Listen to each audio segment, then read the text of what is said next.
indeed a recognition that speaks volumes to the ultimate goal of collective efforts by African leaders. Reward for hard work. President Buhari shines a global stage on peace building. I urge Nigerians to take advantage, to take the opportunity of an electoral act that will ensure every single vote counts. As leaders in our various communities and constituencies, we must adopt politics of accommodation and brotherhood.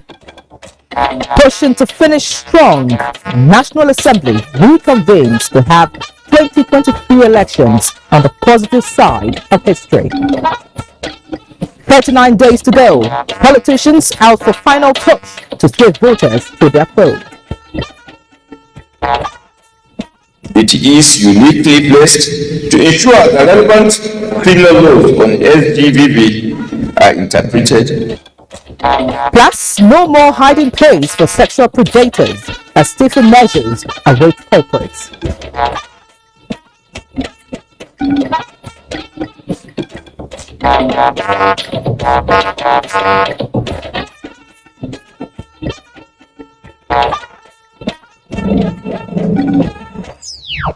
Hello and a warm welcome to NTA Network News. I'm Henry John and we're live in Abuja. Adela Kombiokere joins me from Lagos. Thank you for joining us. And just so you know, you can follow this news live on our website, nta.ng/live, NTA News Now, and other social media platforms displayed on the screen. President Buhari has formally received the prestigious African Peace Award in recognition of his leadership role and outstanding achievements in strengthening peace and security on the continent. This was in the Islamic Republic of Mauritania during the Third African Conference for Peace. State House correspondent Adamu Sambo brings us details.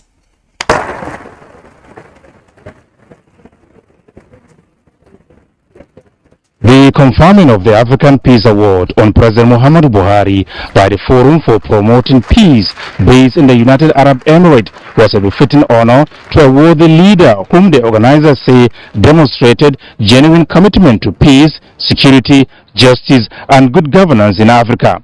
Speakers at the event, including the Mauritanian leader Mohammed Ould Sheikh El Ghazouani, acknowledged President Buhari's leadership and interventions towards enhancing peace and stability on the continent, which they say is critical to sustainable growth and development. We need to give the priority to this culture of peace and stability, as it is a prerequisite to development and prosperity. With peace and security, we can address challenges such as climate change, migration, and food insecurity. President Muhammadu Buhari appreciated the Peace Award, describing it as a befitting farewell gift to him as he prepares to finish strong in office and ensure a peaceful transition to the next administration. It is indeed a recognition that speaks volumes to the ultimate goal of collective efforts by African leaders to engender peace and stability as prerequisites for development in our continent. Speaking on the conference with the theme Enter All in Peace, the president said although Boko Haram insurgency is on the verge of becoming history in Nigeria, the situation in Libya, he however said, remains volatile, hoisting not only lack of peace and stability, but development in the Sahel, Central Africa and the Lake Chad region. Too many external interests have pestered on the challenges of Libya for too long and regrettably compounded the search for sustainable solution. It is my hope that the next African Union Summit will revisit this matter in a comprehensive and pragmatic manner to free our regions and continent the circles of violence, instability, lack of development, and progress in the sub-regions of Africa that are well endowed with resources that can easily sustain not only the continent, but most of the world. The president also made a case for African leaders to give premium to youth development, particularly skills acquisition, so as to discourage idleness that could lead to religious fundamentalism and extremism. African leaders must reaffirm their commitment by demonstrating political will required for ownership of African peace and security architecture and the implementation of African governance architecture. President Buhari said efforts should also be concretized towards the curtailment and possible prevention of the circulation of small arms and light weapons, as well as the festering of the foreign fighters into the African continent. From Nouakchott, Mauritania, Adamu Sambo, NTA News. Back home, President Muhammadu Buhari has written to Senate seeking the confirmation of 7 members of the Independent Corrupt Practices and Other Related Offences Commission. National Assembly correspondent Ignatius Nkwo reports as Senate reconvened from recess. After the Christmas and New Year recess, Senate is back to business. With 5 months left to wind up, the 9th Assembly has now commenced preparations for landing. President of the Senate, Ahmad Lawan, welcomed his colleagues with emphasis on sustained commitment to national duty. He advised Nigerians to take advantage of the new Electoral Act and fully participate in the ongoing electoral process. So I urge Nigerians to take advantage, to take the opportunity of an electoral act that will ensure every single vote counts. I want to urge INEC to ensure that he stays on top of his game. No excuses. Our security agencies have assured everyone in this country that they will ensure that the environment is secured and safe for citizens to go out and vote without any let or hindrance. Senate received a list of 7 nominees for screening and confirmation as members of the Independent Corrupt Practices and Other Related Offences Commission. It is my hope that the distinguished Senate will consider and confirm the appointment in the usual expeditious manner. Senate Leader Ibrahim Gobir briefed Senate on the presidential request on the ways and means before the Senate. The Minister of Finance and also the Governor of Central Bank. Unfortunately, we were not able to get the information that we are looking for. Why? Because the 2 of them were out of town. The National Assembly or the Senate is prepared to consider the request, but we must have the necessary information because we want to be guided. A bill that seeks to strengthen railway security has passed first reading at the Senate. From the National Assembly, Ignatius Nkwo, NTA News. And in the Green Chamber, the Speaker, Femi Gbagbo, has stressed that political actors should ensure that politics-related conversations seek to unite the people by highlighting an agenda of shared prosperity, social development, and respect for humanity. This is against the backdrop of increased politics-related attacks in parts of the country.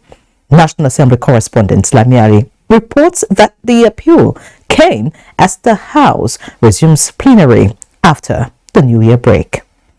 The Green Chamber is resuming plenary amid electioneering campaigns as Nigeria prepares for the general elections. The Speaker noted that the nature of political conversations determine not just the electoral outcomes, but the quality of governance, and therefore urged Nigerians to unite and ensure that the trend of insecurity and attacks on political actors do not lead to circumstances that threaten forthcoming general elections. As leaders in our various communities and constituencies, we must adopt politics of accommodation and brotherhood.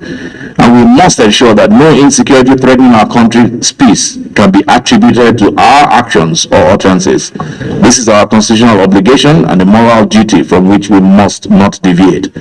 I wish to acknowledge with the most incredible gratitude the efforts of our men and women in uniform, who at this moment are stationed in different parts of the country, taking risks and offering the supreme sacrifice to keep the peace. Gbagbo also reassured that the 9th House of Representatives will make use of the less than 5 months of its life cycle to conclude work on bills that will improve different sectors of national life. A matter of urgent importance brought to the notice of the House was the kidnap of a PDP chieftain in Orukanam of Akwa Ibom State. Mr. Enobong Williamson was kidnapped by by unknown men, and all attempts to locate him has proved abortive. The entire community has since commenced a search for him. Two other motions, one urging authorities to assist victims of fire disaster as the Abakmin market in Akwa Ibom State from Anikan Umana,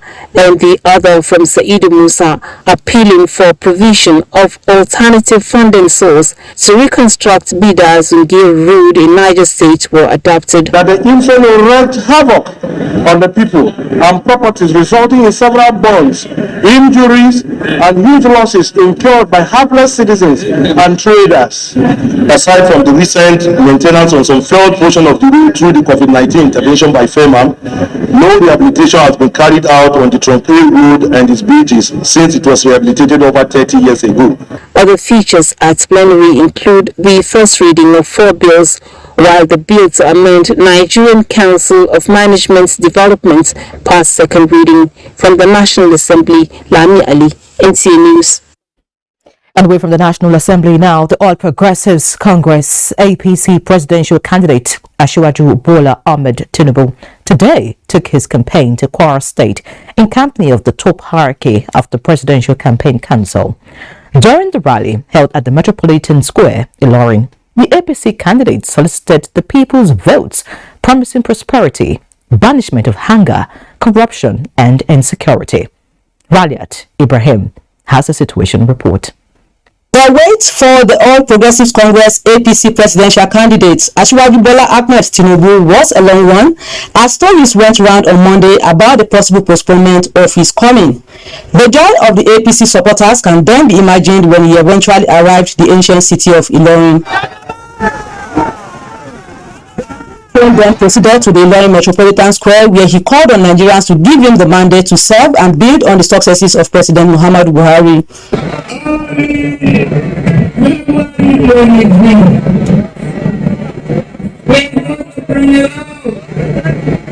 The words for the president of the Federal Republic of Nigeria.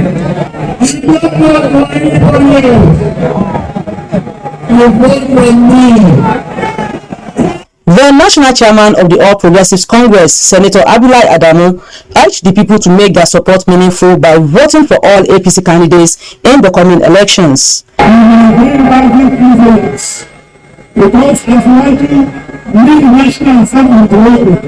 Asiwaju Bola Ahmed Tinubu later paid homage to the Emir of Ilorin, Alhaji Ibrahim Zulu Gambari, where he received royal blessings. Raliat Ibrahim, NTA News. Meanwhile, the presidential candidate of the People's Democratic Party, PDP, Atiku Abubakar, has promised Nigerians that he would start addressing challenges of insecurity, youth unemployment, and economic deprivation from the first day he assumes office if elected president.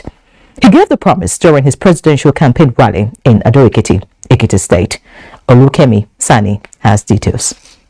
Atiku Abubakar's campaign train reached Ado-Ekiti after interfacing with various stakeholders across the state. National chairman of the party, Senator Yota Ayu, led the National Working Committee and Ekiti state stakeholders of the PDP to solicit support from electorate.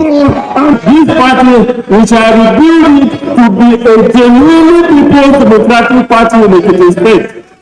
This rally starts that process because next month we shall have a new president. We appreciate your intellectual prowess, we appreciate your intellectual capacity, and that of every Nigerian. We are going unit by unit. We're even going community by community. We're going to mobilize. Make sure you get your PVCs on the 25th of February. Vote for our PDP presidential candidate. The presidential candidate, Atiku Abubakar, mounted the podium, expressing the confidence he has in his supporters and Nigerians in general to key into his vision for a better future. The PDP federal government will make use of the human capital that God has endowed you in Ekiti. It is your God-given gift.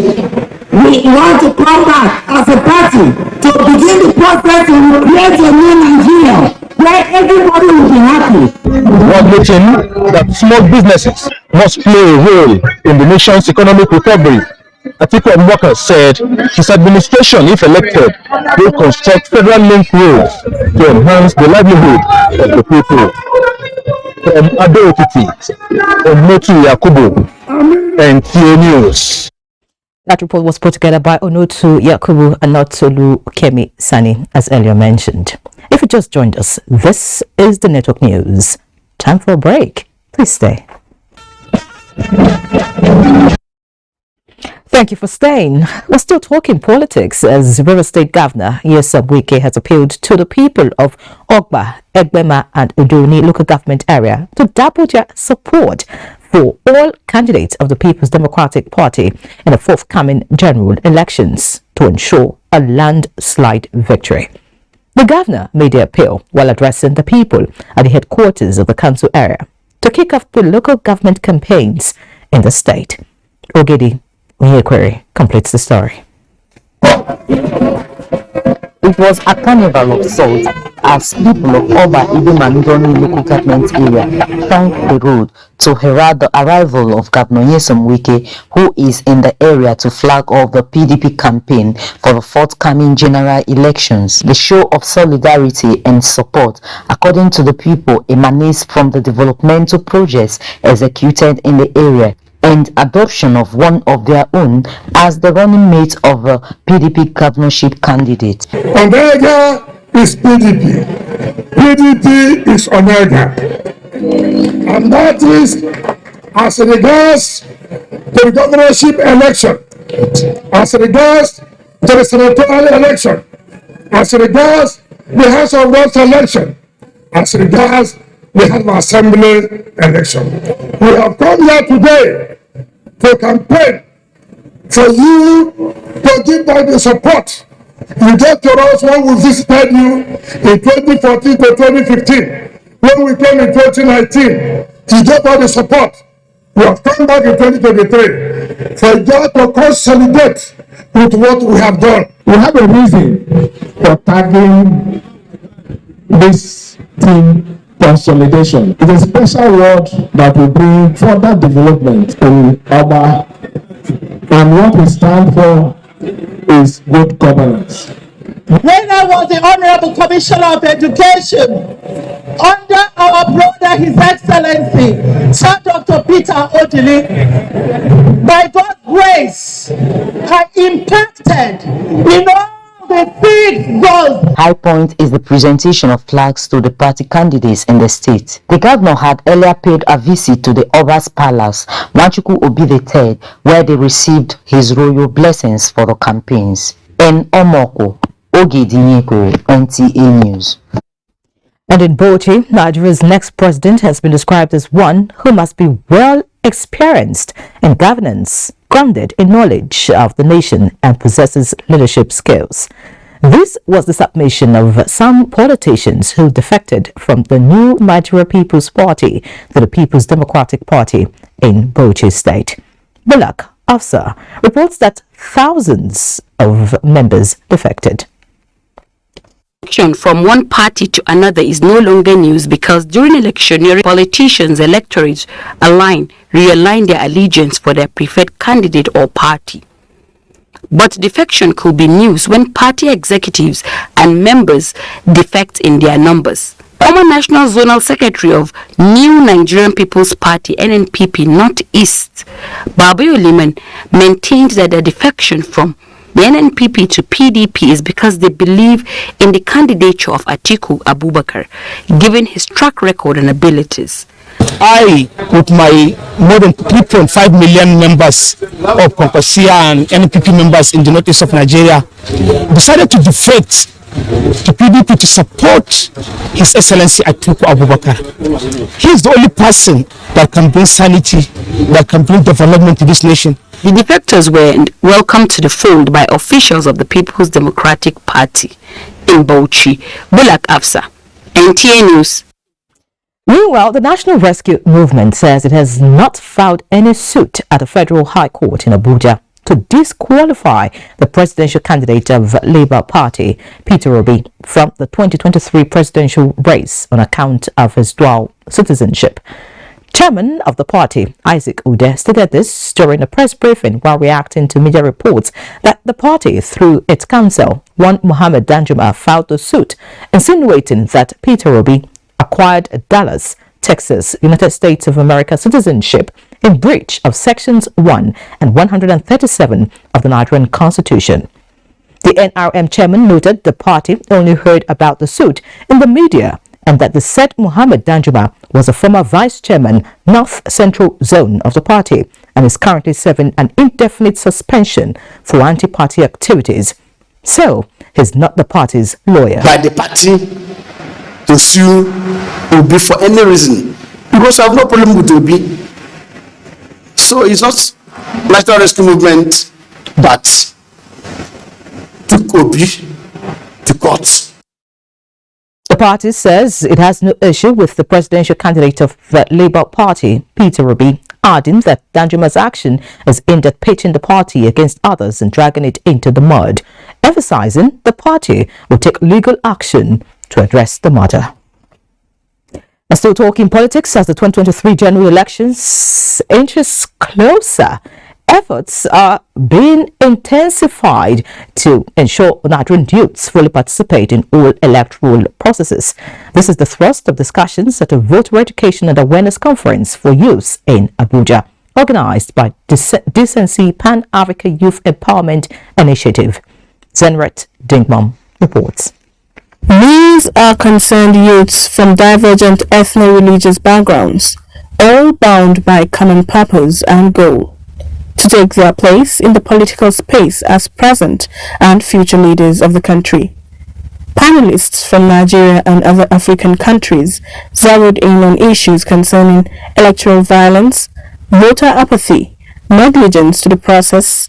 Youth are tasked to change the tide and work for the good of the nation. We try to educate these young youths for them to be able to know that we should not allow anybody to induce you in any form. It's something that resonates with most people to ensure that peace and political stability is something we should treasure and that we should jealously guard over.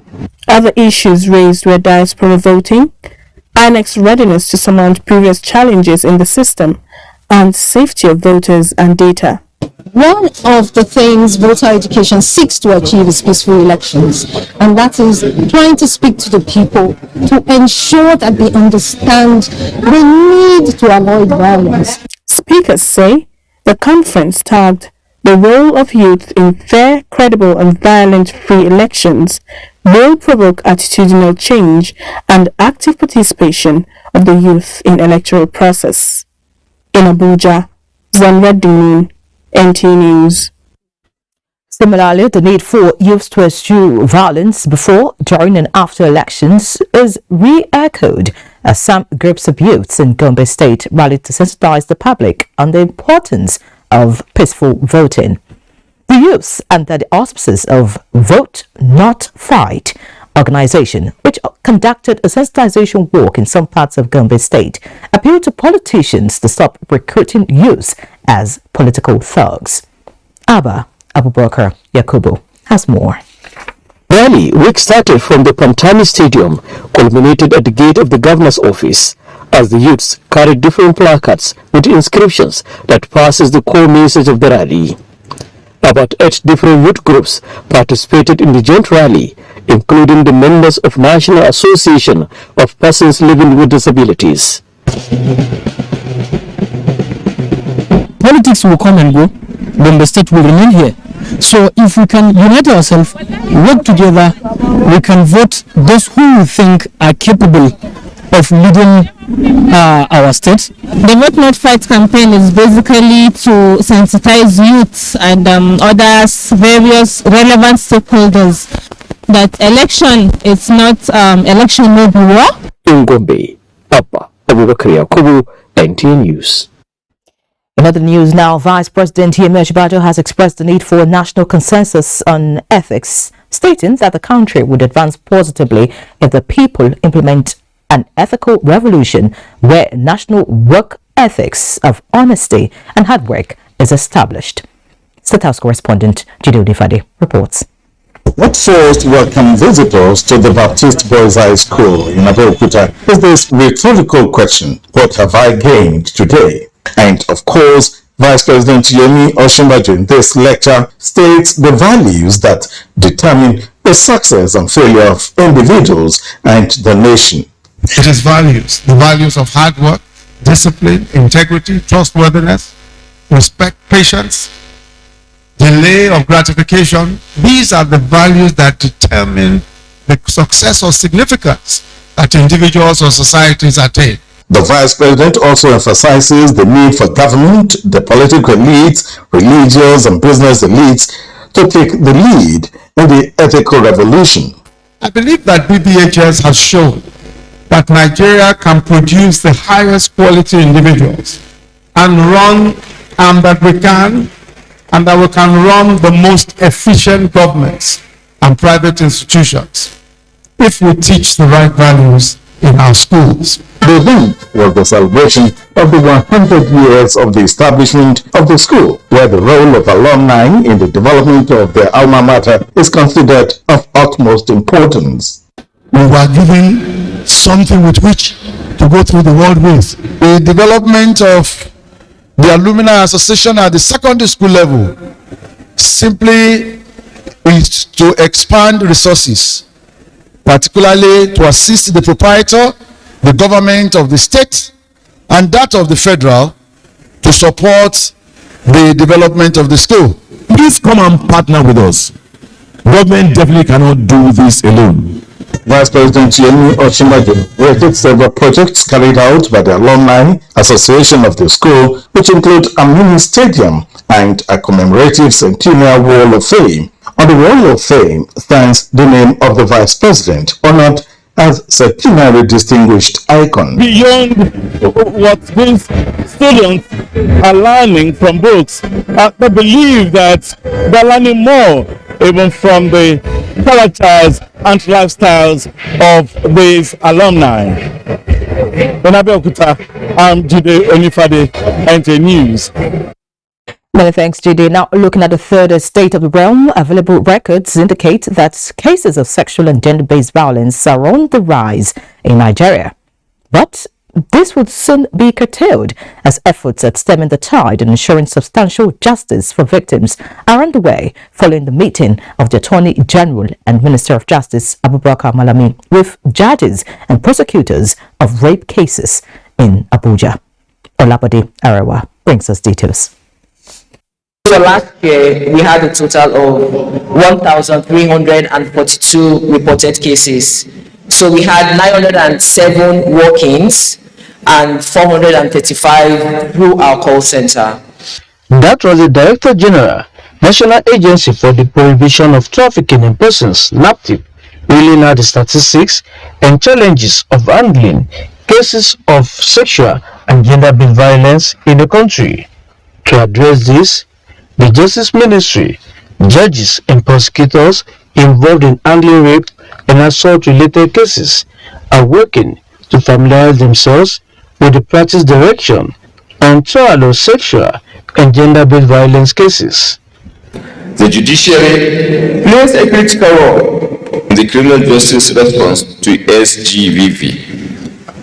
It is uniquely placed to ensure that relevant criminal laws on SGVV are interpreted and applied with gender sensitivity and in appropriate language. And I'm pleading with a very, very loud voice and tears in my eyes to all the judges here and your colleagues out there that something has to be done and very fast. Going forward, the forum pledged collaboration towards deploying forensic investigations to ensure rape perpetrators do not escape the law again. In Abuja, Olabode Arewa, NTA News. And now talking education, the Minister of Labour and Employment has unbundled the Academic Staff Union of Universities, ASU. This was during the official gazetting of Congress of University Academics and National Association of Medical and Dental Academics. Austin Edemudu reports. the Union of the Federal Republic of Nigeria. The prolonged impasse between ASU and the federal government and the subsequent registration of CONRA and NAMDA have sealed a new deal for seamless academic transition in Nigeria's tertiary institutions. So when your employer wants to oppress you, you say no. When you also want to oppress the employer to close down his business, we say no. That's what we did that. They wanted to close business, we say no. Industrial court, look at it. That's what Section 17 says we will do. We transmit cases we can't conciliate here. We can't handle. Therefore, if you operate with the ambit of mutual respect for your employers and your employers also respecting you, social dialogue, then the company will not be better. They will be peaceful industrial.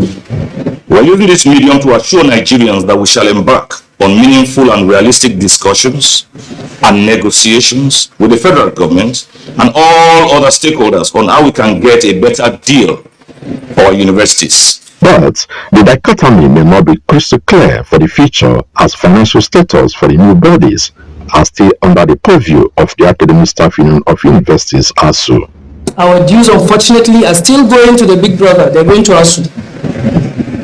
So we believe from the time we were recognized from October till date, we should get our dues that went wrongly to ASU.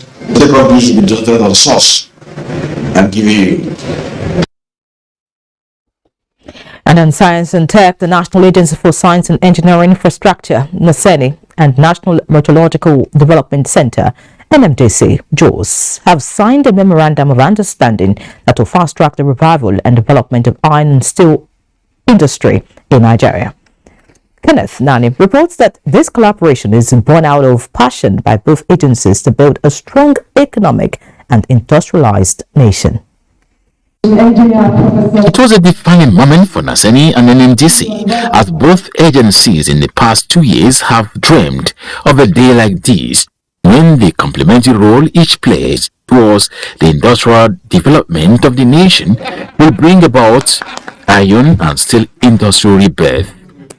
Having cemented the collaborative efforts, the initiative is designed to reactivate the extractive industry value chain. The country cannot have industrial development until these are deployed, and now we are teaming off.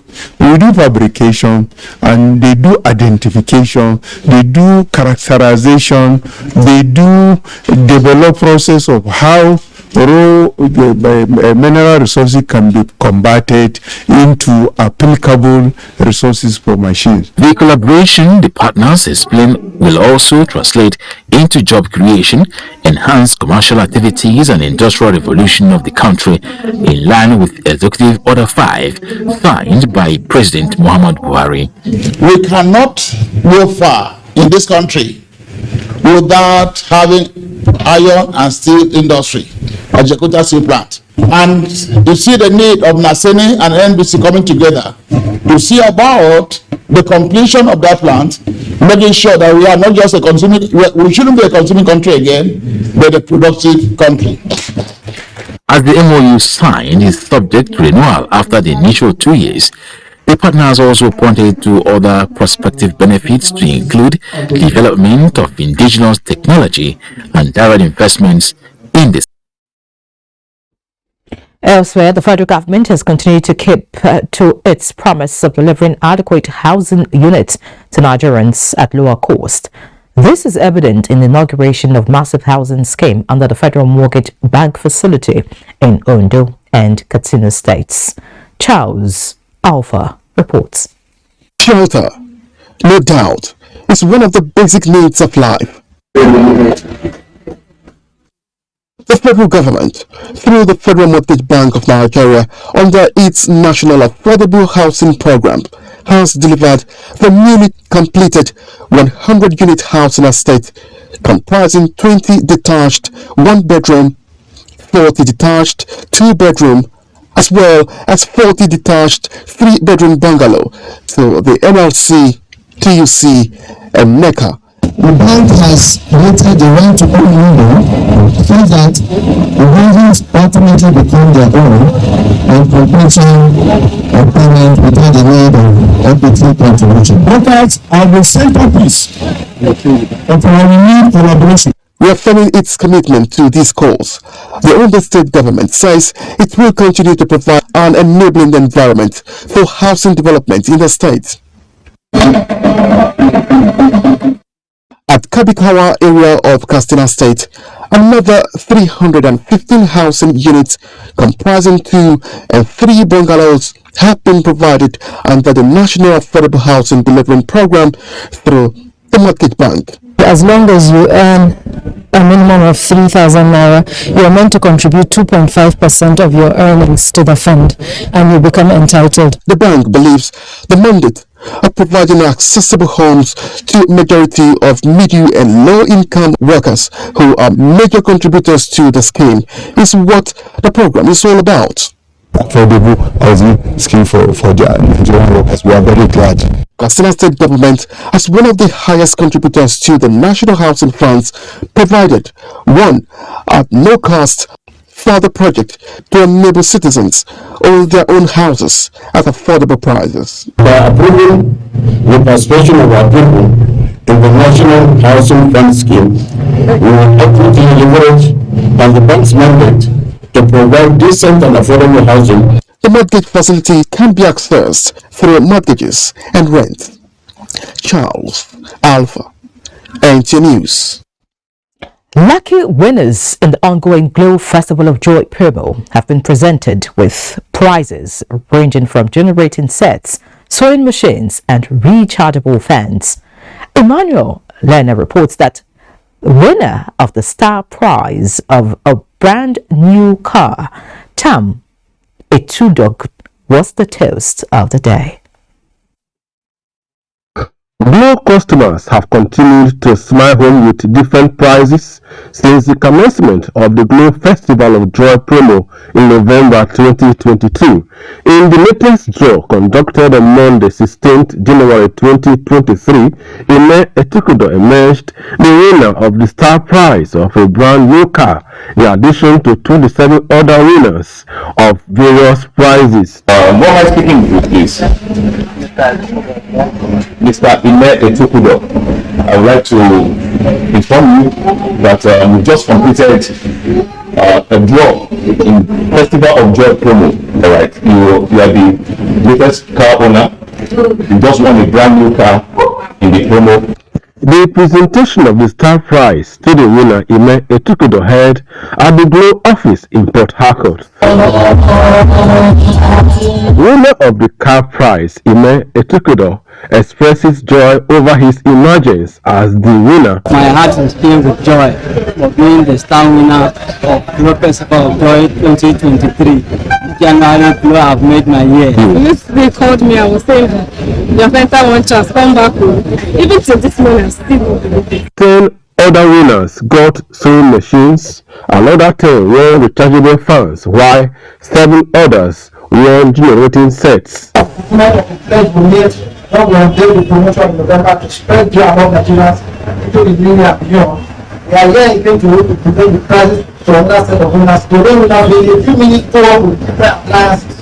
Glow has been putting smiles on the faces of its customers, with 3 persons now owners of its 3-bedroom houses in the ongoing promo. The promo ends on the 31st of January 2023. In Port Harcourt, Emmanuel Lene, NTA News. Congratulations to the winners there. Now time to go to Lagos, where Adiola is standing by for more news. Adiola. Thank you, Inyere. And ours is also ensuring that we have a peaceful election. The Nigeria Police continues in its enlightenment programs and discussions on how to address the grey areas and tighten loose ends in the security framework initiated to ensure that the nation have a peaceful general elections in February. This time, the security agency had a meeting with heads, members and representatives of political parties, community and other stakeholders. Lanre Belay was at the meeting and brings details. The Nigeria Police Force, with its sister agencies Roundtable Talk, is a means of fine-tuning the security framework on the incoming general election with stakeholders in the nation's polity, this time with actors in political community of Lagos State and the nation's electoral umpire, INEC. Issues which include political violence, intolerance, hate speech, political campaigns, as stated in the Constitution, were extensively discussed. Our expectation is that in the next few weeks before the election, we are going to have a very peaceful environment. The interactive session of the meeting gave room for participants to ask questions, share their views, and propose solutions to resolve knotty issues. This will actually come in making our election a peaceful one in Lagos. I am satisfied that it is a good beginning. And what I have observed, I think we too need to be proactive to give them information. The police said discussions such as this will be ongoing as part of preparation for the elections. The security agencies also urged Nigerians to play according to the rules, as they will not hesitate to bring the law to bear on any action against the law. In Lagos, Lanre Belay, NTA News. The unpatriotic practice of vote merchandising, where prospective voters sell their votes in exchange for material gains, may not play out in the 2023 general elections, as more Nigerians express the desire to turn a new leaf and vote their conscience. This is coming from a cross-section of Nigerians who spoke to Abolade Salami on their readiness for the polls. A few weeks from now, Nigerians will once again march to the poll to exercise their franchise to determine who occupies Asiwaju Villa and other elected seats for another period of 4 years. While many view the coming polls as an exercise that will serve as affirmation of Nigeria's electoral democracy, others say it will be an opportunity for a reset, nurturing the hope that a new leadership will commit to socio-political reforms. But as they count down to the elections, what is going on in the mind of an average eligible Nigerian? I think, in my opinion, the Nigerians are prepared. INEC has sent the timetable and they have been following it sequentially. I believe Nigerians are prepared. If you look at the amount of reaction on social media, if you have to use that as a yardstick to measure level of preparedness, I think Nigerians are really ready. Some respondents are of the view that for the successful conduct of the election, all concerned bodies must close ranks to ensure that the mistakes noticed in previous elections do not reoccur. That government is able to make the environment, conducive for voters to go out and vote. We come against thuggery, we come against fighting, we come against rigging, we come against all of those things that will make the election not to be free and fair. The main contenders, what are the antecedents, what are they promising, what can they do, what do you see them, who do you perceive them to be? It's not for us to vote people we don't want now and then we begin to complain later. Meanwhile, on its part, the Independent National Electoral Commission has on several occasions promised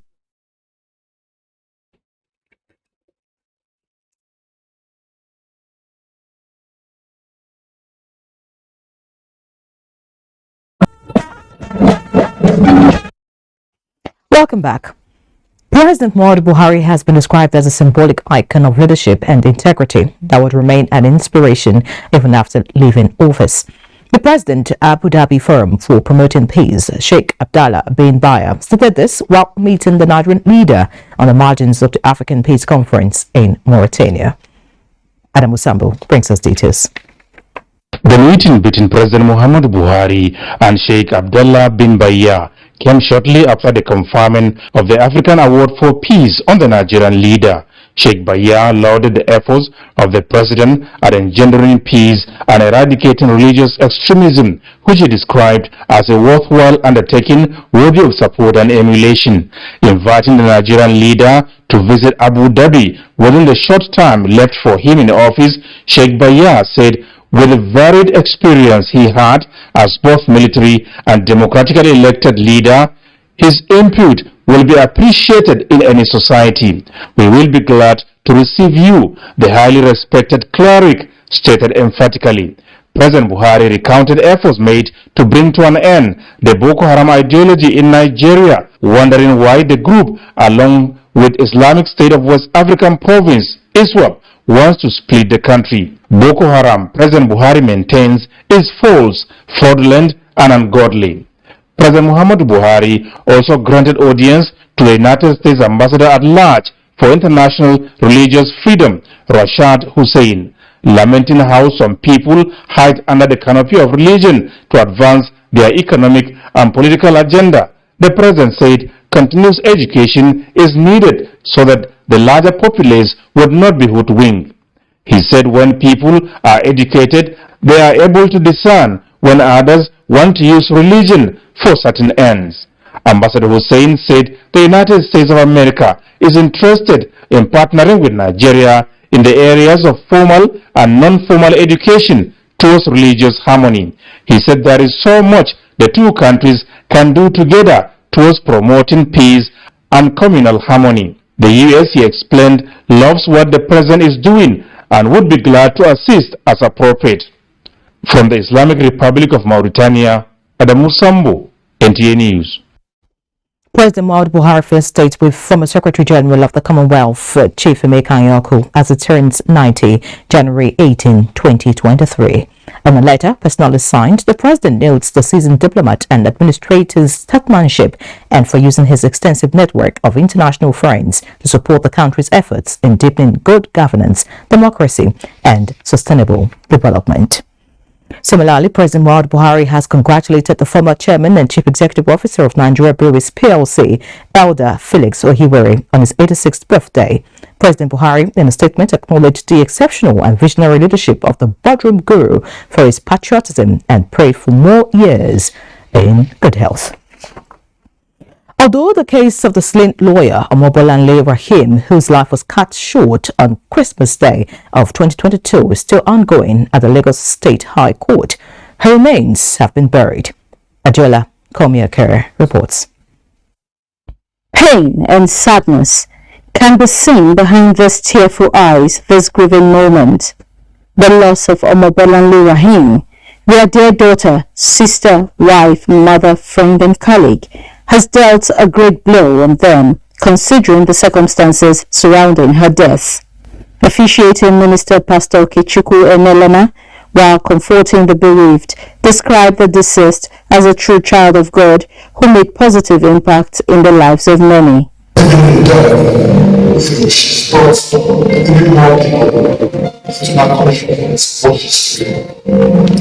Others in their tributes extolled her simplicity. Thank you for being the best sister I could ever ask for.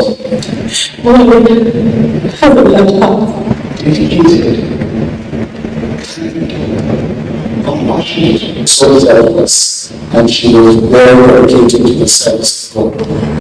Amidst tears, the remains of Omobolanle Rahim were finally interred. She was allegedly killed by a police officer on December 25, 2022, called to the Nigerian bar in 2012. Omobolanle, who was aged 41, is survived by parents, husband, and daughter. In Lagos, Adeola Komiakiri, NTA News. And that concludes NTA Network News tonight. Many thanks for watching. Please remember that rape is a crime. Do the needful. I'm Ian Ray John. Have a good night.